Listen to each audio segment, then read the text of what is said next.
জায়গায় যদি বিসমিল্লাহ পড়তে ভুলে যান, আপনার জীবনে বিপদ আসতে আর কিছু লাগবে না, বরকত কমতে আর কিছু লাগবে না। এই 3 জায়গায় যথেষ্ট। খুব মারাত্মক একটা বিষয়। বিসমিল্লাহ তো মোটামুটি সব ভালো কাজের শুরুতেই পড়া হয়, তবে সব জায়গায় ভুলে গেলেও এই 3 জায়গায় মিনিমাম ভুলা উচিত নয়। তার মধ্যে 1 নাম্বার যেটা, এটা আমি সবচেয়ে গুরুত্বপূর্ণ মনে করি, সেটা হচ্ছে বর্তমান পরিস্থিতিতে এটা হচ্ছে আপনার বাথরুমে প্রবেশের শুরুতে বিসমিল্লাহ পড়া। অনেকে বলতে পারেন, হুজুর বাথরুমে ঢুকবেন আবার বিসমিল্লাহ কিভাবে?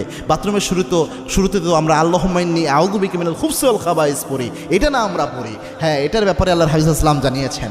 আল্লাহর হাবিব সাল্লাল্লাহু আলাইহি ওয়াসাল্লাম জানিয়েছেন, কোনো ব্যক্তি যদি বাথরুমে প্রবেশের সময় পড়ে আল্লাহুম্মা ইন্নী আউযু বিকা মিনাল খুবসি ওয়াল খাবাইস, এর ফজিলত হলো ওই ব্যক্তি বাথরুমে প্রবেশ করলে বাথরুমের মধ্যে যে দুষ্ট জিনগুলো থাকবে ওই ব্যক্তিকে দেখতে পাবে, কিন্তু কোনো ক্ষতি করতে পারবে না।